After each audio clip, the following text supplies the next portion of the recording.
संविधान कितना भी अच्छा क्यों ना हो, वो अंततः बुरा साबित होगा अगर उसे इस्तेमाल में लाने वाले लोग बुरे होंगे।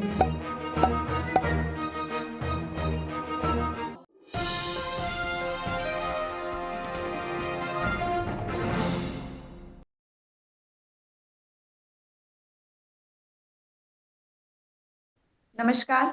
मैं टीना चौहान वॉइस ऑफ मानवता के इस प्लेटफॉर्म पर आपका स्वागत करती हूँ। आज हम अपनी संविधान की सीरीज को आगे बढ़ाते हुए इस एपिसोड में पहुंचे हैं।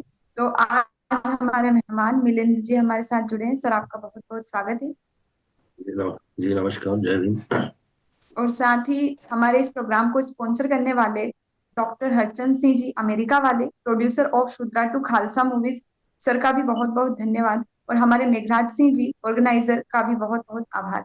आइए अपने इस प्रोग्राम को आगे बढ़ाते हुए उन समस्याओं पर बात करेंगे जो संविधान के माध्यम से हमने देखी है। उससे पहले हमें कुछ कॉन्सेप्ट या हम कुछ अवधारणाएं जो संविधान की है एक आसान भाषा में सर से समझेंगे। तो सर, जैसे कि पिछली बार हमने चर्चा की थी कि संघ की कार्यपालिका शक्ति, तो संघ की कार्यपालिका शक्ति क्या है इसके बारे में हमारी चर्चा हुई थी। लेकिन ऐसा ही एक आर्टिकल है, आर्टिकल 73, उसमें कहा जाता है कि संघ की कार्यपालिका शक्ति का विस्तार। तो सर, यहाँ पर इस विस्तार का क्या अभिप्राय है, इसे आसान भाषा में आप समझें। संघ की कार्यपालिक शक्ति का विस्तार का मतलब है, इसमें एक सूची दी है, संघ सूची, जिसको अनुच्छेद 246 के अंतर्गत व्यक्त किया गया है।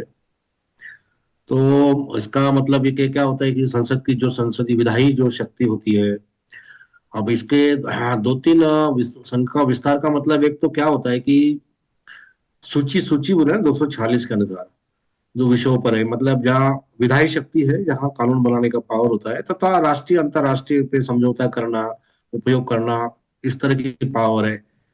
फिर एक दूसरा सवाल आता है कि अगर संघ की जो अगर शक्ति है, संघ का विस्तार है, तो राज्यों की शक्ति पर कुछ प्रभाव पड़ता है क्या?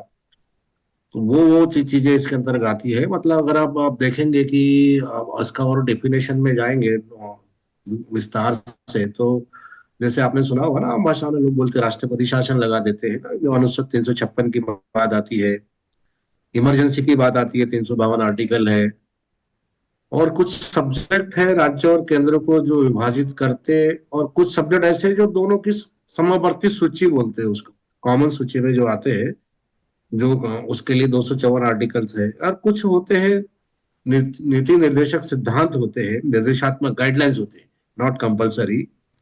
तो वो इस तरह के विस्तारों की बात है, जो केंद्र की शक्ति का विस्तार, मतलब नेशनल कानून बनाने को लेकर है, राज्यों को लेकर, और इंटरनेशनल, इस तरह की जो लीगल टर्मिनोलॉजी में जो बातें हैं, और कुछ चीजों को उनको स्पेशल पावर दिए गए हैं।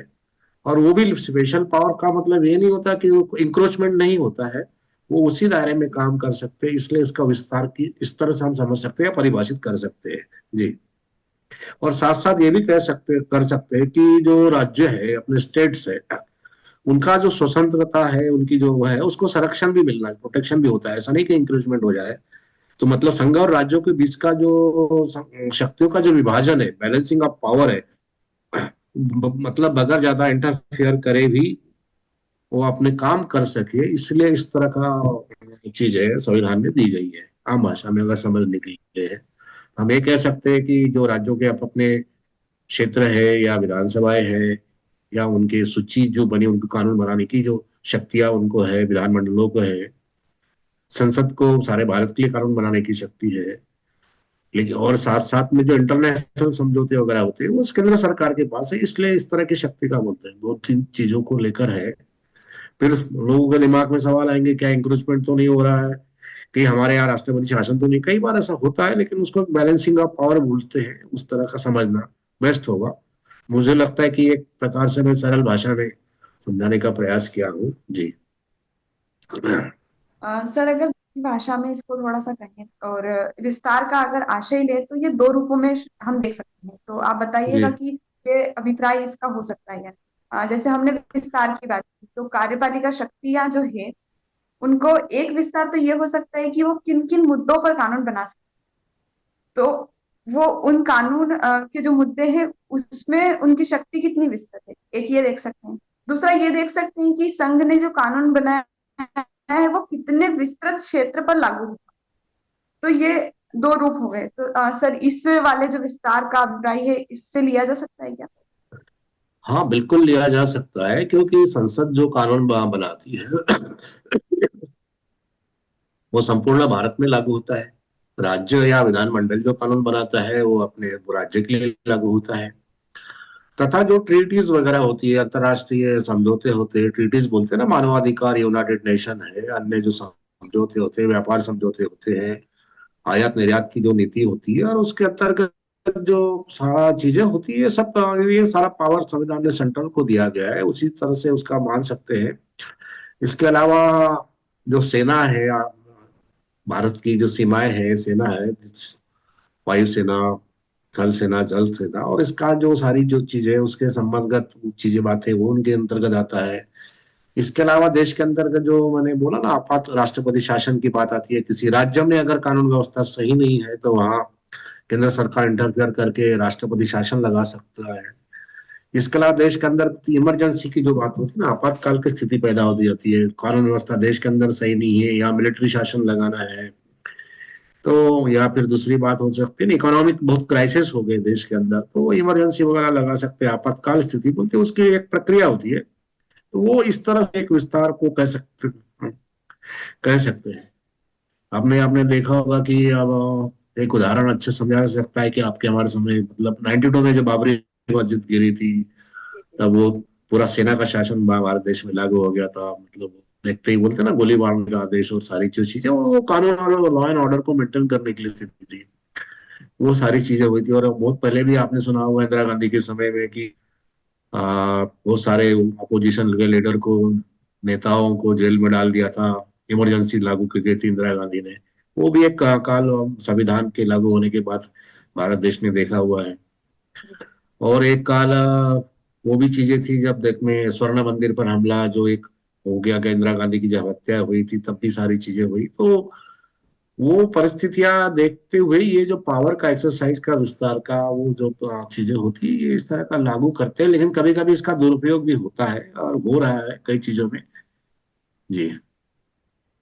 जैसा कि सर आपने कहा कि इंक्रोचमेंट नहीं होता है, लेकिन कहीं ना कहीं हम देखते हैं कि जो राज्य सरकारें रहती है वो जो कानून बनाती है और जो केंद्र सरकार का मत रहता है, कई बार टकराव होता है। और बिल्कुल होता है। खासकर तब जब दोनों स्टेट और जो हमारा सेंटर है वहां पर अलग अलग पार्टीज की जो सरकार होती है, तब ऐसे टकराव ज्यादा दिखाई पड़ते हैं। जैसे हमने केरला में भी देखा था, बहुत बार ऐसी चीजें होती है। तो सर, इस टाइम पर वो टकराहट में क्या फैसला लिया जाएगा या फिर इस परिस्थिति का समाधान किस?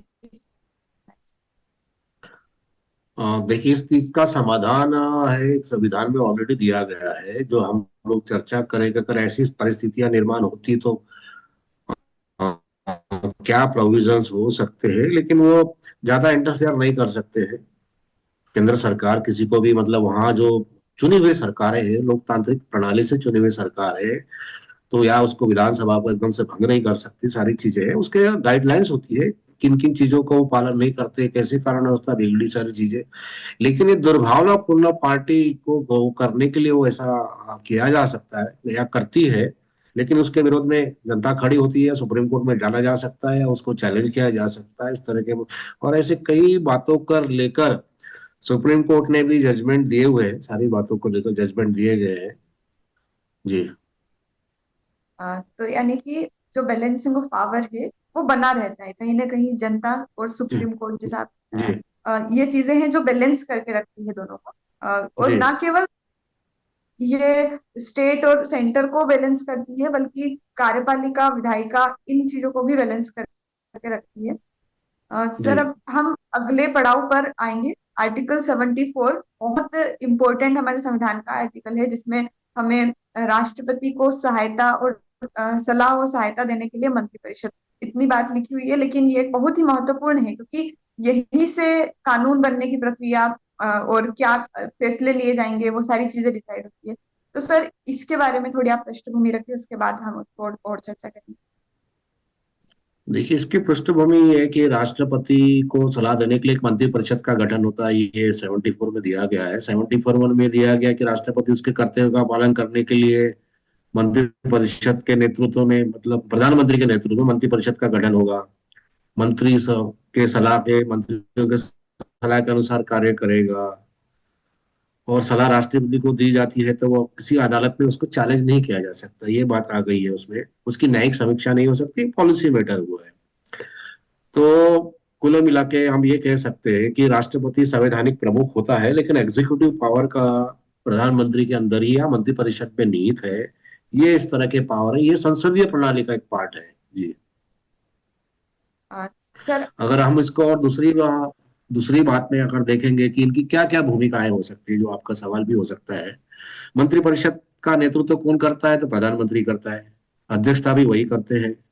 अब इसमें खास बात आती है, अगर चैलेंज नहीं किया जाता तो क्या है, तो सामूहिक उत्तरदायित्व, responsibility of government, responsibility of मंत्रिपरिषद, रिस्पॉन्सिबिलिटी ऑफ ये, तो ये संसद के प्रति उत्तरदायी होता है। मतलब इनको जवाबदेही, जो पार्लियामेंट के अंदर, लोकसभा के अंदर, राज्यसभा के अंदर कोई प्रश्न निर्माण होता है तो उनको उस चीज का जवाब देना होता है, जिसको हम लोग सामूहिक उत्तरदायित्व की बात कर सकते हैं। तो इसके माध्यम से है उनको जवाब देना पड़ता है, रिस्पॉन्सिबल गवर्नमेंट जिसको बोला जाता है इस भाषा में जी।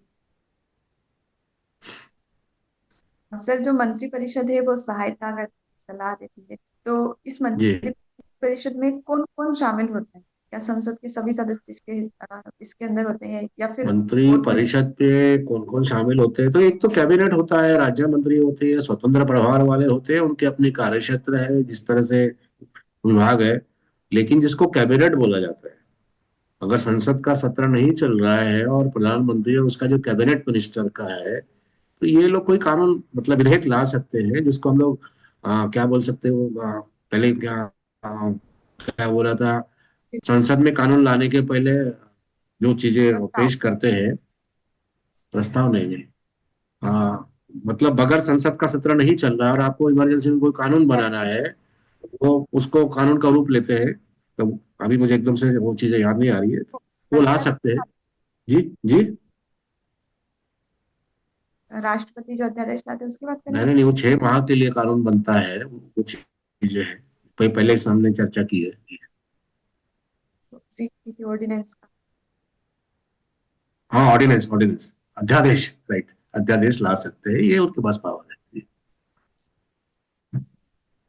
और सर अभी जैसे आपने जिक्र किया कैबिनेट और मंत्रिपरिषद, और एक और जो शब्द रहता है मंत्रिमंडल, ये क्या चीजें अलग अलग हैं इनमें? इनके स्ट्रक्चर में क्या डिफरेंस है, या फिर इनको एक दूसरे के पर्याय के रूप में इस्तेमाल किया जा सकता नहीं, डिवीजन ऑफ वर्क है। डिवीजन ऑफ वर्क का मतलब ये चीजें होती है कि कार्य का विभाजन है। अब जो एक चीजें होती है ना, जो कैबिनेट है तो उनको उस तरह का दर्जा है कि वो डिसीजन मेकिंग पावर है। राज्य मंत्री या स्वतंत्र प्रभार है तो वो उसी विभाग के अंतर्गत अन्य जो छोटे छोटे मुद्दे हैं, अन्य जो मुद्दे हैं, उनको डिसीजन के लिए पावर एग्जीक्यूशन करने वाली बातें हैं जी, उसको लेकर है। लेकिन सबसे बड़ा जो पावरफुल जो होता है वो कैबिनेट ही होता है जी। है? और सर जैसे मंत्री परिषद है तो उसमें केवल मंत्री ही शामिल होते हैं, और बाकी जो सांसद होते हैं वो केवल संसद के सदस्य होते हैं, मंत्री परिषद के सदस्य नहीं। मंत्री परिषद का मतलब होता है फॉर्म ऑफ गवर्नमेंट, है ना। सरकार जिसको हम बोलते हैं, भारत सरकार जिसको बोलते हैं, भारत सरकार का एक मुखिया कौन है? प्रधानमंत्री है। प्रधानमंत्री मुखिया होने के बाद उनके अधीन जो अलग अलग विभाग है, जिनको बंटवारा होता है, जिसको कैबिनेट बोला जाता है, चाहे वो 15 का हो, 20 लोग का हो, 25 लोग का हो, वही तो सरकार है। फिर उसके अंतर्गत दूसरे मंत्री बनाए जाते हैं, जो कैबिनेट के बाद राज्य मंत्री होते हैं या स्वतंत्र प्रभार वाले मंत्री होते हैं। ये सारा मिलकर गवर्नमेंट होता है, ये शासन होता है, जिसको गवर्नमेंट बोला जाता है। ये पॉलिसी बनाना, उसको निर्णय करना, निर्णय पारित करना, उसको एग्जीक्यूट करने के लिए तो फिर प्रशासन है ना। उसको आईएएस और उसके विभाग के जो प्रमुख होते हैं, प्रिंसिपल सेक्रेटरी होते हैं, चीफ सेक्रेटरी होते हैं, सेंट्रल के होते हैं, वो सारी चीजें होती है, इस तरह से काम चलता है जी।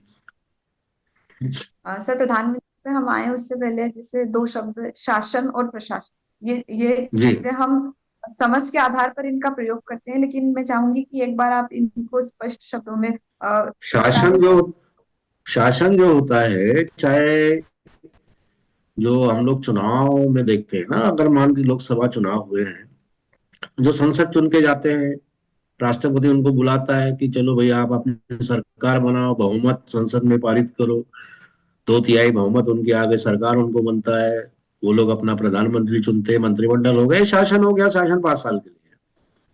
अब जिसको प्रशासन बोला जाता है, जिसको एडमिनिस्ट्रेशन बोला जाता है, वो जो स्थायी होते हैं, जो नौकरी पेशा लोग होते हैं, जो स्टार्टिंग होती है आईएएस आईपीएस आईआरएस वगैरह जो लोग होते हैं, इनसे होता है।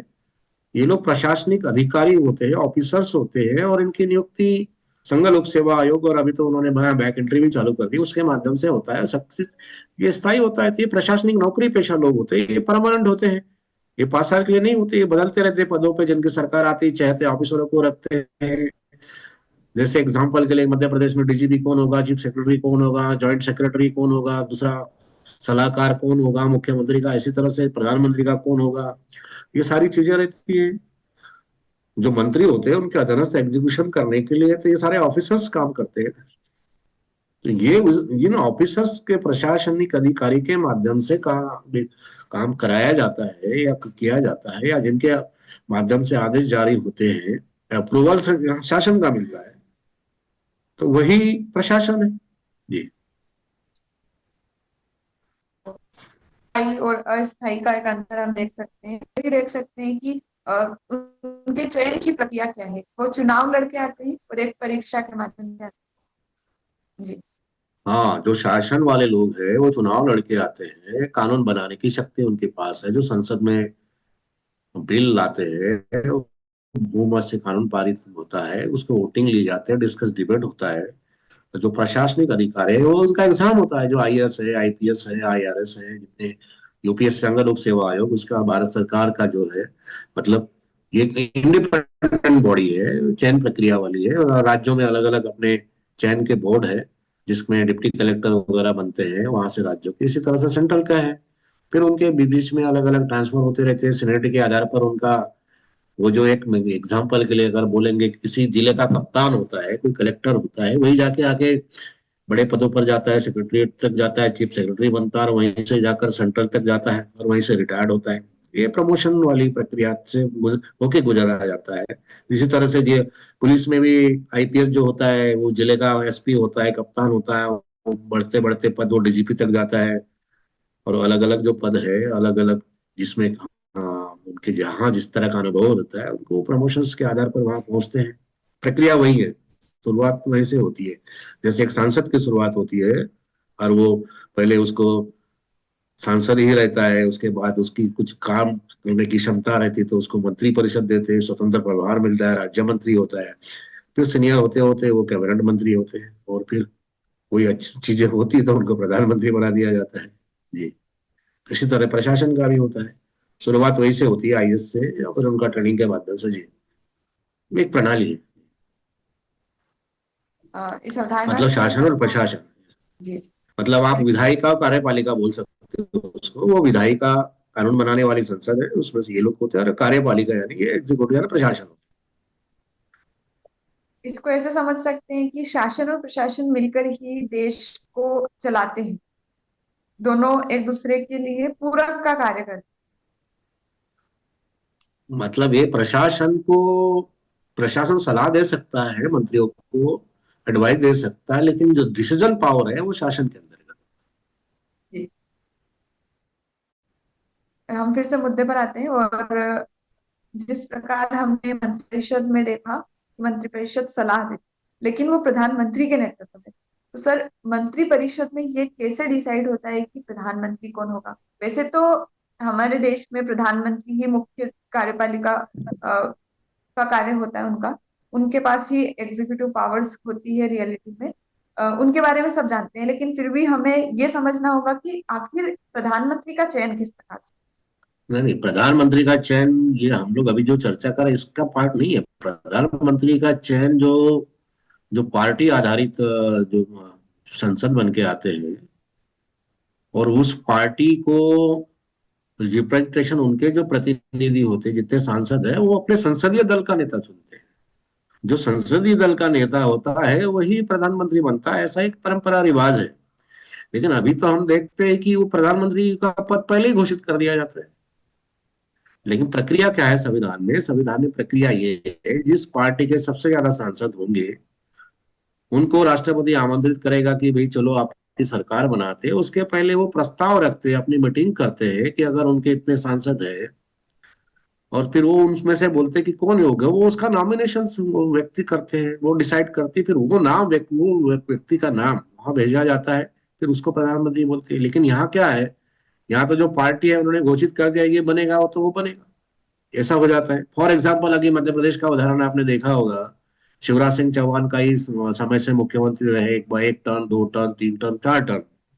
अब आरएसएस ने बोल दिया कि नहीं भैया, इस बार जो होगा ना, वो लाडली बहना योजना के लिए बहुत ही बहनें रो रही कि कुछ करे, पार्टी ने बोल दिया। एक नाम आ गया उनके बीच में के उनके उनके जो विधायक दलों के नेता ने तो चुना नहीं चुना मुझे तो पता नहीं है ना। प्रक्रिया है, पालन किया नहीं किया नहीं पता, लेकिन वो क्या सोचते, पार्टी का अपना जो हाईकमान है वो डिसाइड कर दिया कि नहीं भाई मोहन यादव को बनाना है, तो मोहन यादव का नाम आ गया। आपको और हमको भी नहीं पता था, वो मुख्यमंत्री बन गया। तो ये चल रहा है, देश के अंदर सिस्टम चल रहा है ये। हाँ, यानी कि कभी कभी हम देखते हैं कि पहले से प्री डिसाइडेड रहता है, जनता को भी पता होता है कि कौन चुन करके प्रधानमंत्री बनेगा। लेकिन कभी कभी ये होता है कि स्ट्रक्चर, क्योंकि हम सांसद को चुनते हैं, प्रधानमंत्री को नहीं चुनते, तो वो बदल भी जाए। बराबर, राइट राइट राइट। हम हमेशा किसी भी जहां से भी संसदीय क्षेत्र है या विधानसभा का क्षेत्र है, वहां से वो प्रतिनिधि चुन के जाता है। वो तो एक प्रकार के उस संसदीय क्षेत्र का या विधानमंडल का केवल प्रतिनिधि ही होता है, केवल उसी को चुनते हैं। ये प्रक्रिया बात की है, पार्टी लेवल की है या उस लेवल की बातें हैं, उनको चुनना, वो उनको चुनने का अधिकार है, जनता डायरेक्ट नहीं चुनती है। लेकिन वही बात है कि जब जनता को पता ही नहीं होता है, तो उन्हें लगता है कि बस ये जो पार्टी का जो सिंबल है, इस पर वोट देने से डायरेक्ट वोट वहां जाएगा, प्रधानमंत्री का चयन होगा। इसलिए इस पर चर्चा इसी बिंदु के साथ जरूरी थी। सर, अब हम यानी ऐसा भी नहीं है, नहीं ऐसा भी नहीं है। अगर आप बहुत पीछे अगर जाएंगे, जब राजीव इंदिरा गांधी की हत्या होती 1984 की बात है, उसके बाद आप पीवी नरसिंह राव के पहले की बात करेंगे भी, क्या उस समय प्रधानमंत्री देवेगौड़ा जी थे, उसके पहले अन्य प्रधानमंत्री हुए, तो उस समय कोalition गवर्नमेंट था, किसके कम सांसद, हैंग गवर्नमेंट बोलते हैं ना, जो संसद थी वो अलग तरह से थी, किसी को पूर्ण बहुमत नहीं मिला था, है ना। अब तो उस समय क्या आप देखेंगे, तो उस समय सब पार्टी यार सब लोग मिलकर डिसाइड करते कि कौन कितनी पार्टियों की गवर्नमेंट बना। आज भी पार्टी है, एक दल है जिसको यूपीए एनपीए मतलब वो बोला जाता है, एनडीए बोला जाता है। कोalition से आज भी जो गवर्नमेंट बनी उसमें भी तो कोalition बनी हुई है ना, उसके भी उधर चंद्रबाबू नायडू और बिहार के उनके ऊपर वो उस पर टिकी हुई है, बहुत सारी चीजें होती है। तो उनमें से भी जिसको कौन सा पद देंगे उसकी बात, जिम्मेदारी है, डिपेंड करता है कि किस परिस्थिति स्थिति के अंदर क्या चीजें हो। सर, जैसे मंत्रिपरिषद में बाकी मंत्री होते हैं, एक प्रधानमंत्री, तो सर प्रधानमंत्री बाकी मंत्रियों से कैसे अलग है, उनकी क्या अलग भूमिका? प्रधानमंत्री का जो पद है संसदीय प्रणाली में, उसको मुखिया कहा जाता है। जो ये इंग्लैंड का जो कानून है, और हमारे देश में भी इसी तरह की संसदीय प्रणाली अपनाई गई है। हमें हमारे यहाँ अमेरिका की प्रणाली को नहीं अपनाया गया है। हमारा अमेरिका की जो संसदीय वहाँ का जो प्रणाली है वो राष्ट्रपति में नहीं थे, मतलब वहाँ का जो राष्ट्रपति करता है वो हमारे यहाँ प्रधानमंत्री करता है, ऐसा है, बस फर्क इतना सा है, बाकी सारी चीजें सेम है। संसदीय प्रणाली का एक पार्ट है प्रधानमंत्री।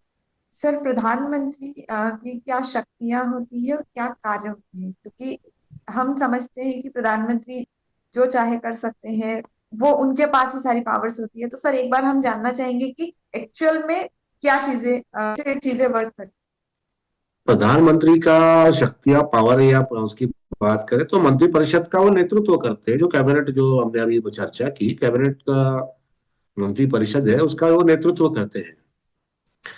और क्या होता है कि अगर जवाबदेही की बात है, रिस्पॉन्सिबिलिटी की जो बात आती है, कोई भी मंत्री अगर गड़बड़ करता है या किसी भी चीज के लिए आता है तो उसके लिए मुखिया जिम्मेदार होता है। जैसे परिवार का मुखिया व्यक्ति होता है ना, उसी तरह के वो सरकार का मुखिया होता है, तो उनको जवाब देना होता है। कोई मंत्री किसी विभाग में गड़बड़ कर ले, कुछ भी हो जाए, जिसको सामूहिक उत्तरदायित्व की जो बातें आती है, तो वो उनको जवाबदारी लेनी पड़ती है। प्रधानमंत्री को से लोग इस्तीफा मांगते हैं, अधिकतर देखा होगा आपने, किसी मंत्री को न कहते हो, बोले कि प्रधानमंत्री जिम्मेदार है इसके लिए।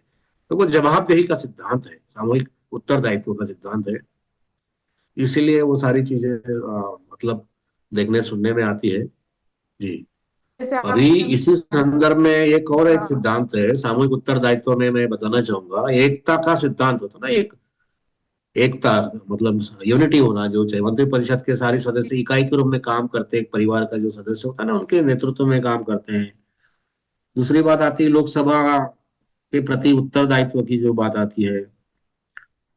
अगर वो दूसरी आपने देखा होगा कि किसी मंत्री या किसके विषय कोई भी बिल ला सकता, अविश्वास प्रस्ताव ला सकते हैं, तो उनको इस्तीफा देना पड़ सकता है। तो कुल मिला के लोकसभा के प्रति ये इनका उत्तरदायित्व है, लोकतांत्रिक सिद्धांत जिसको हम बोल सकते हैं, विश्वास मत की बात है। और नीतिगत जो पारदर्शिता है, ट्रांसपेरेंसी है पॉलिसी बनाने को लेकर, वो सारी चीजें इसके अंतर्गत है। इसलिए इनका महत्व ज्यादा बढ़ जाता है, क्योंकि उनकी सारे देश की और सारी जनता की निगाहें क्या कर रहे हैं प्रधानमंत्री, कौन से देश से क्या समझौता कर रहे हैं, किस तरह का निर्णय ले रहे हैं, पार्लियामेंट में क्या बोल रहे हैं, ये सारी चीजें। लेकिन अभी हम देखते हैं कि जवाबदेही के सिद्धांत में वो तो जो प्रश्न उठते हैं उस पर कोई प्रश्न पूछे जाते हैं, उसके ऊपर प्रधानमंत्री तो जब से 10 साल से देख रहे हैं कोई जवाब ही नहीं देते। और अब जो प्रेस मीडिया है, जो लोकतंत्र का चौथा स्तंभ है, आज तक इस प्रधानमंत्री ने एक भी प्रेस कॉन्फ्रेंस नहीं किया। जबकि अमेरिका में, अन्य जगह में खुद ही प्रधानमंत्री बाहर आते हैं और उनको जवाब देते हैं, जनता के प्रश्नों का जवाब देते हैं। हमारे यहाँ के प्रधानमंत्री तो आज तक कोई जवाब ही नहीं दिया, बस मन की बात करते हैं रेडियो में। अब कौन सुनेगा मन की बात उनकी, या भाषणबाजी करते हैं। तो ये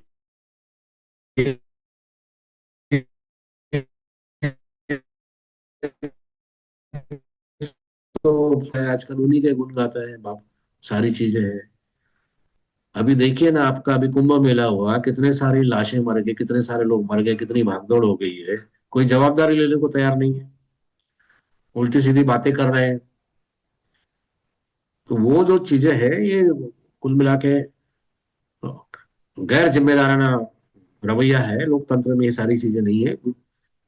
प्रश्न आएंगे, समस्या आएगी तो प्रश्न आएंगे, प्रश्न आएंगे तो उनका जवाब देना इनका कर्तव्य है, ड्यूटीज है।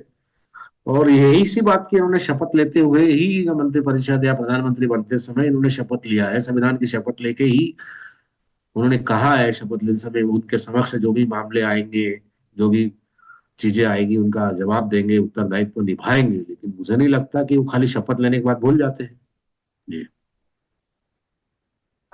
सर, जैसे कि हमने देखी ट्रांसपेरेंसी और जो फिर जवाबदेही आपका है साउंड बार बार, आपके आपके नेट का कुछ प्रॉब्लम चल रहा है, डिस्कनेक्ट हो रहा है, कभी आवाज कट रही है।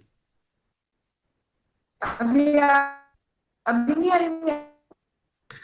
बहुत ब्रेक होके आ रही है, नेट का स्पीड बहुत कम है शायद आपका। नेटवर्क मिल रहा है।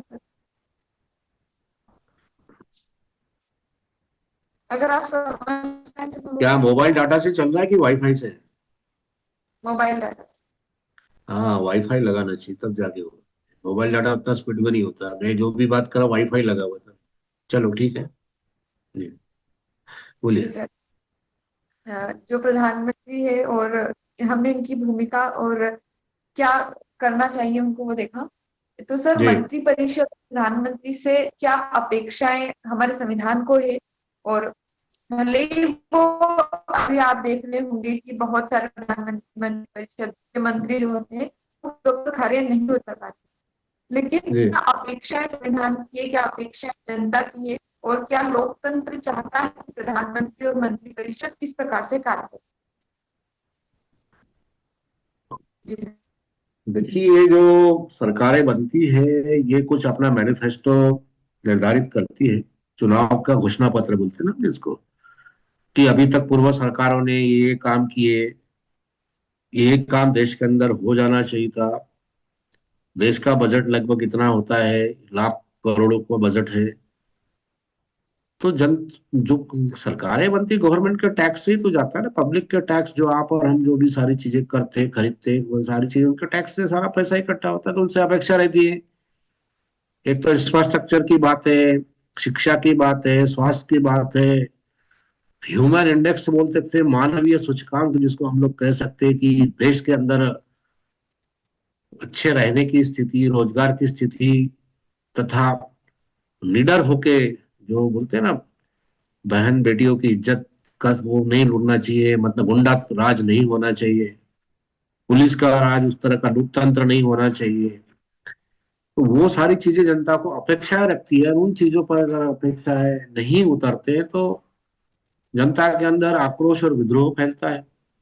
लोग सड़क पर उतरते तो सड़क पर उतरते तो उनकी आवाज को दबा दिया जाता है। एजिटेशन, धरना प्रदर्शन जो लोग करते हैं तो उनको पुलिस, जो उनके प्रशासनिक पुलिस वाले लोग, उनको डंडा मार के लाठीचार्ज किया जाता है। आशुतोष प्रदेश में आपने उदाहरण देखे होंगे। अलग अलग संगठना के लोग, व्यापारी लोग कुछ करते हैं जंतर मंतर पर, किसान लोग आंदोलन करते हैं, मांग करते हैं। तो ये जो तानाशाही सरकार बोल सकते हैं, और डिक्टेटरशिप ऑफ गवर्नमेंट इस फॉर्म में आ जाता है। ये निरंकुश, अगर पॉलिटिकल साइंस की भाषा में बोलेंगे या उसकी बात है, ये निरंकुश सरकार होती है। मतलब एक होता है ना पावर, एक हाँ, राजनीतिक शास्त्र में एक है, power is uncontrolled power, absolutely uncontrolled. लेकिन सत्ता नियंत्रित, अनियंत्रित सत्ता।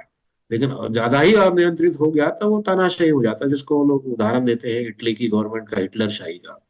तो अभी जो गवर्नमेंट चल रही है पूरी तानाशाह चल रही है। वो किसी की सुनना नहीं है, जनता के किसी प्रश्न का हल नहीं करना है, समस्या पे समस्या बढ़ाना है। अभी इसीलिए बहुत सारा देश के अंदर कोई अगर आवाज उठाता है तो उनको दबा दिया जाता है। तो इसके लिए संसदीय प्रणाली जो में सारी चीजें लिखी गई है, व्यवस्थाएं सब चीजें लिखी, लेकिन उस पर इम्प्लीमेंट करने वाले लोग की नीयत साफ नहीं है। तो इस स्थिति होगी ना।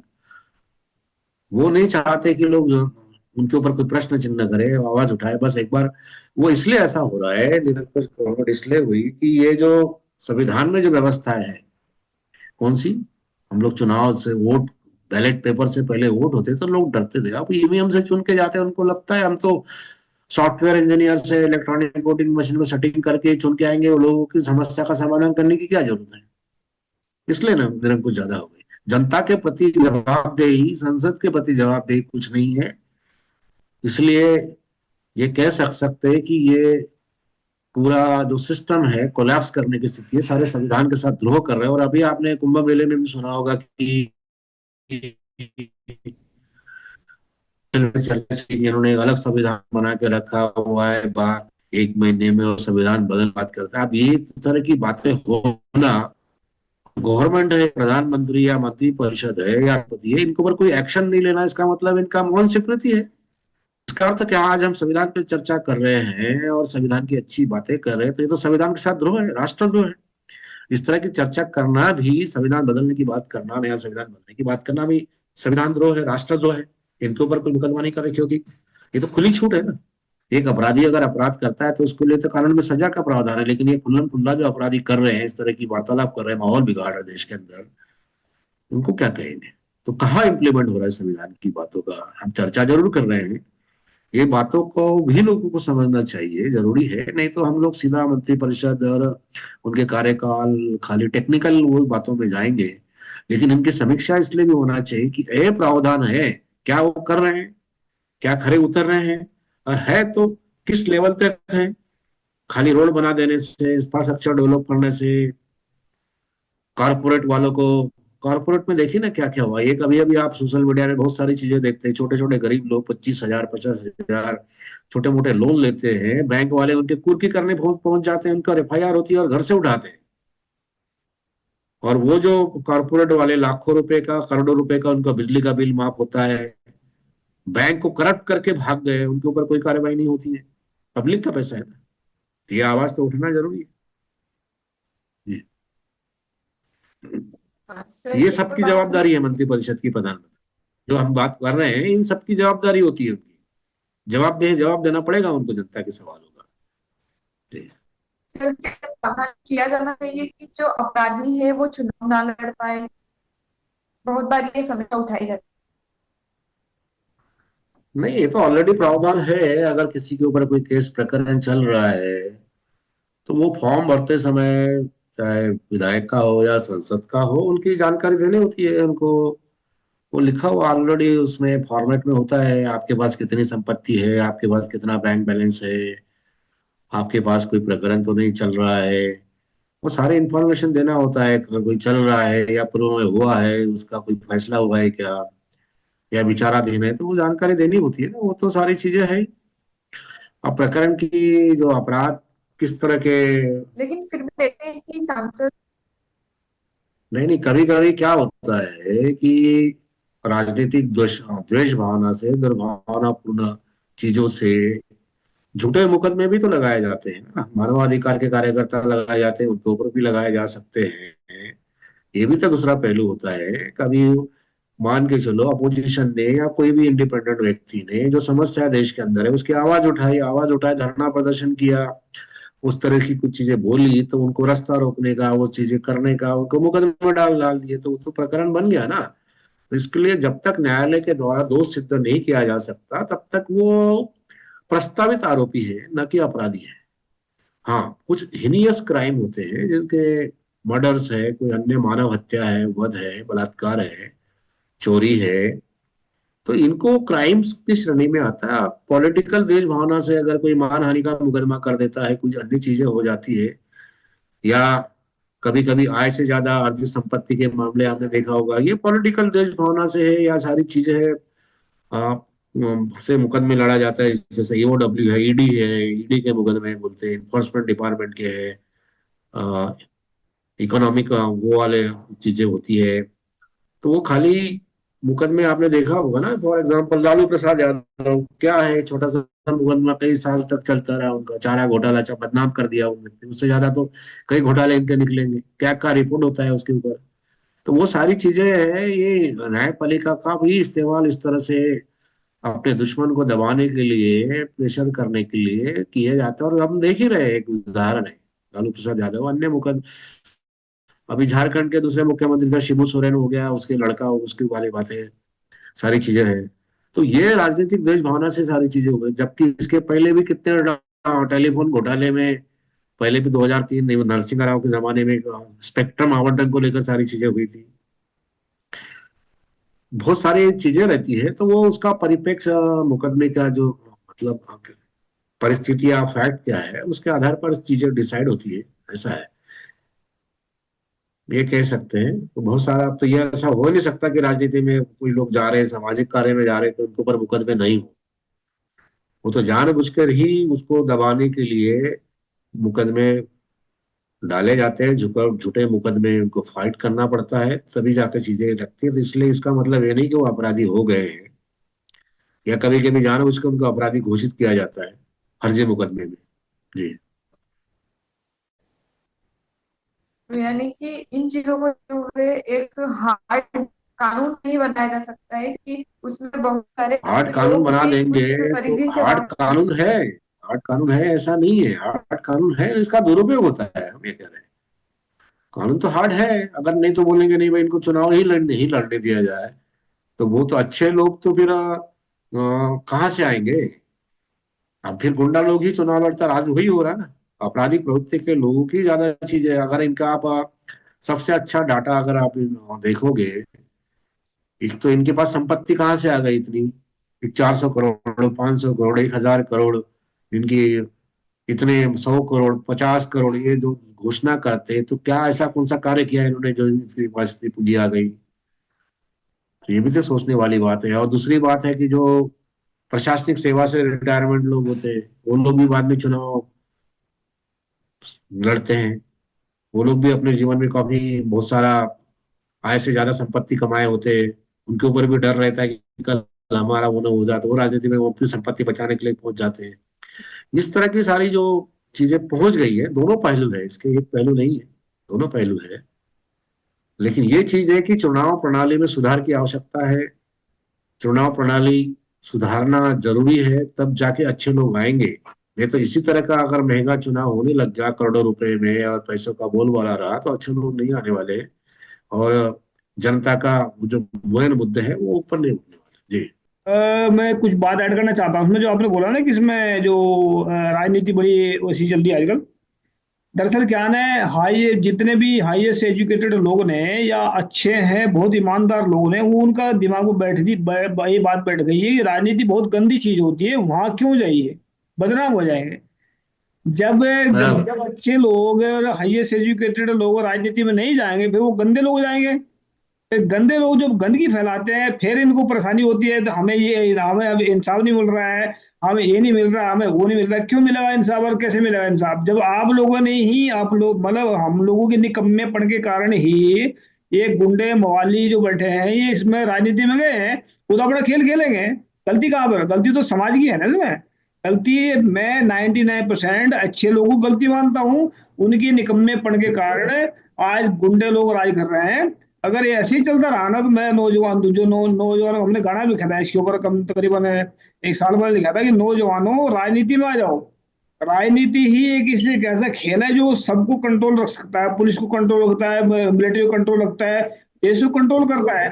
तो जब तक नौजवान अच्छे और सच्चे और ईमानदार नए राजनीति में नहीं आएंगे, तब तक ना तो भविष्य ठीक रहेगा, ना ही कोई फ्यूचर ठीक है, ना कंट्री ठीक रख सकती है। तो इस आने वाले वक्त में नौजवान अगर इसको संभालेंगे कमांड को, तो ये गुंडे लोग हैं और ये सब के सब जेल में जाएंगे और या तो भाग जाएंगे यहाँ से। थैंक यू, शुक्रिया। बिल्कुल, मेघराज जी से बात से मैं इसलिए सहमत हूँ। एक उदाहरण आपने देखा होगा, दे देना भी उचित है। अभी जैसे एक क्या नाम है, वकील साहब थे ना, जो चंद्रशेखर आजाद पहले वकील थे, संघर्ष करके गए और उस गरीबी से गए। तो एक उदाहरण दिया जा सकता है, पार्टी विशेष का वो मैंने बात नहीं, यही हुआ है।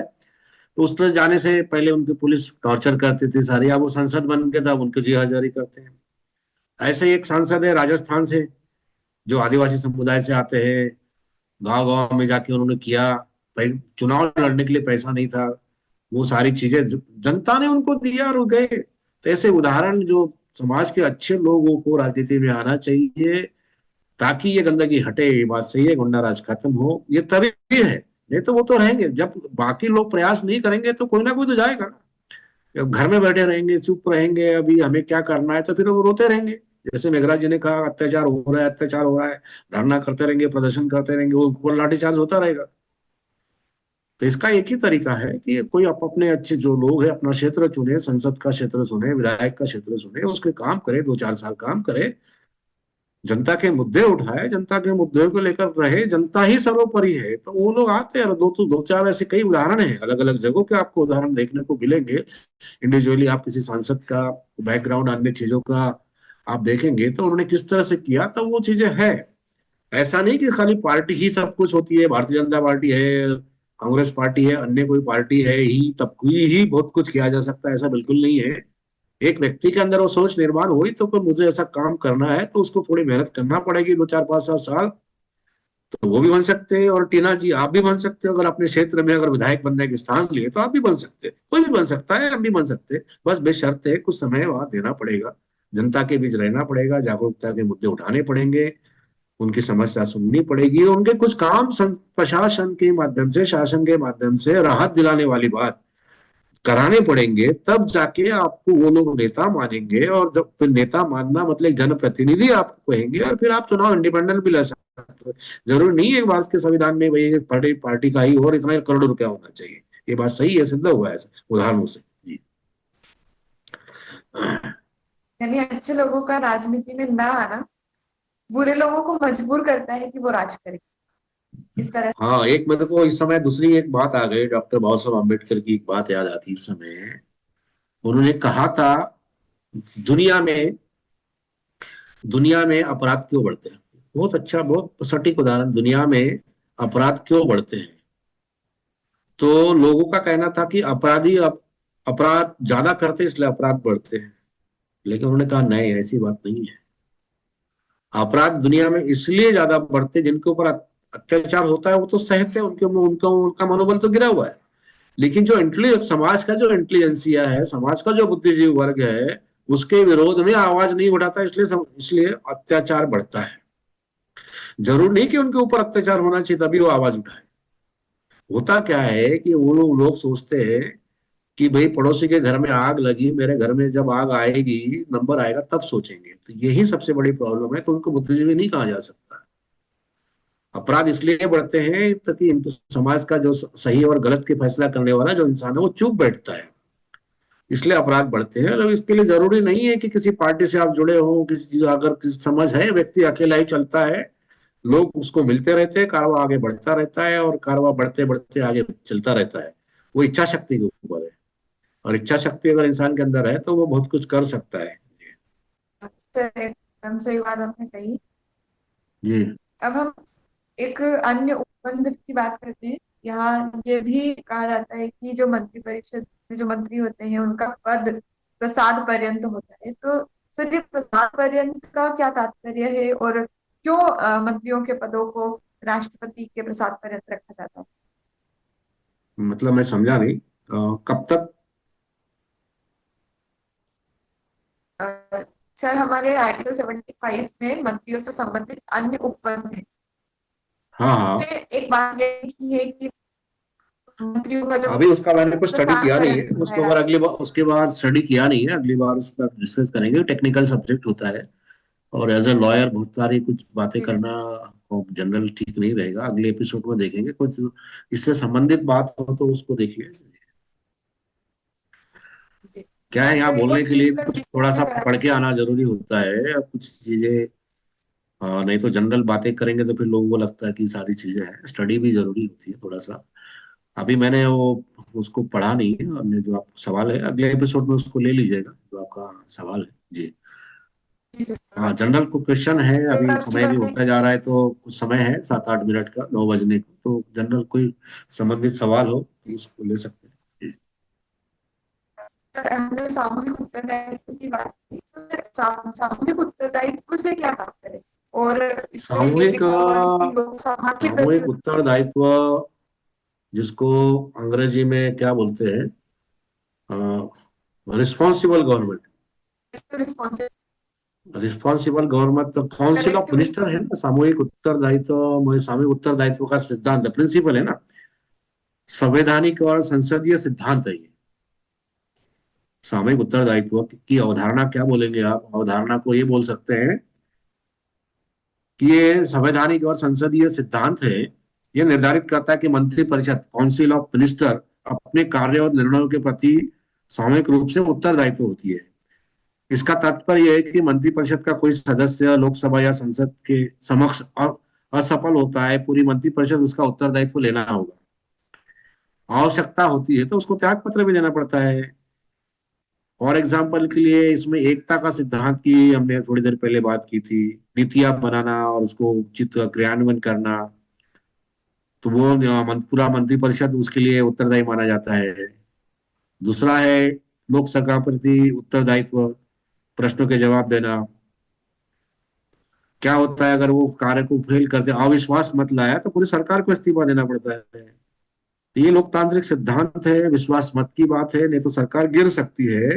ये इससे संबंधित, इसी के प्रति ये सारी चीजें, आपने जो 75 पूछा था, इस 75(3) में इसका सारी चीजें हैं। मतलब रिस्पॉन्सिबल गवर्नमेंट बोलते हैं, अगर वो अपने किए गए वादे, कार्यक्रमों में, क्रियान्वयन, नीति में फेल हो जाती है, तो संसद के प्रति उनका उत्तरदायित्व है। कोई भी एक मंत्रिपरिषद में कोई भी एक चीजें गड़बड़ होती तो सारे वो मंत्रिपरिषद के जवाबदार है, पूरा मंत्रिमंडल जवाबदार है, प्रधानमंत्री को, सारी सरकार को। अविश्वास अगर प्रस्ताव लाया और विश्वास मत खो देती है सरकार, तो सरकार गिर सकती है। जी, फिर से चुनाव हो सकते हैं। जी, ऐसा है।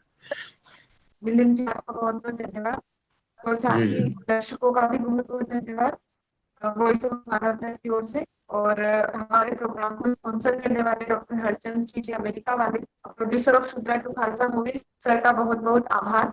हमारे ऑर्गेनाइजर मेघना जी का बहुत बहुत धन्यवाद। अगले एपिसोड में हम फिर से मिलते हैं और एक सार्थक चर्चा के साथ समाज में चेतना फैलाने का कार्य करेंगे। तो सर मिलिंद जी का फिर से धन्यवाद आपका, और मैं फिर से माफी चाहूंगी। अगले एपिसोड में मिलते हैं, तब तक के लिए अपना ख्याल रखें। Meghraj Singh has brought the solution to the problems of the whole world in the form of a book. Book number 1.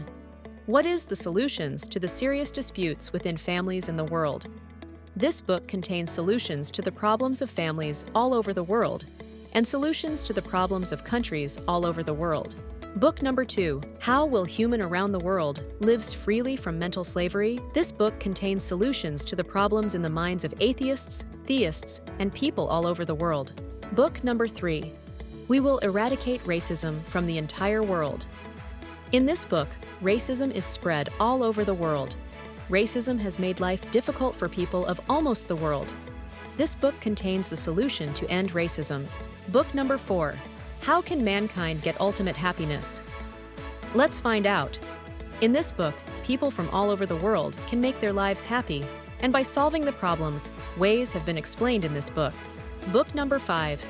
How poor Meghraj Singh became the king of Satyayog. This book contains 30 parts of the story related to the life of Meghraj Singh, in which every word is full of truth. The people who read this book will never be disappointed in life and will never fail. After reading this book, all people will live life with self-respect and will be successful happily. Although there are many writers in the world, some write novels, some write poetry, some write common books, some write very big films. But Meghraj Singh has taken up the task of writing books, keeping in mind the problems of humans all over the world. Have done.